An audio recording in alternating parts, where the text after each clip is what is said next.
محدش هيقولك كده، بس تعبك ممكن يكون هو المشكلة. اغلب الناس يا صديقي المشاهد بتتعب، بتزود من مجهودها، وكل ده مفيش نتيجة نهائي. والسبب يا صديقي المشاهد يكمن في حاجة واحدة بس، وهي انك بتتعب بس في الاتجاه الغلط. هنا تعبك ده مش نجاح، هنا تعبك ده اهدار طاقة. زي واحد يا صديقي المشاهد بيجري بكل طاقته في طريق مش طريقه.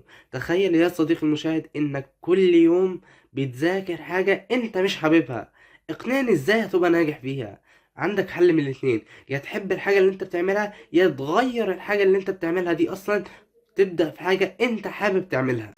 اسأل نفسك يا صديقي المشاهد، هل لو انت كملت في الطريق ده كمان سنة، هل انت هتبقى راضي عن نفسك؟ هل هتبقى واصل لمرحلة نجاح انت كان نفسك توصل لها؟ اكتب لي رأيك في التعليقات، وشارك الفيديو لو حسيت انه يهم حد.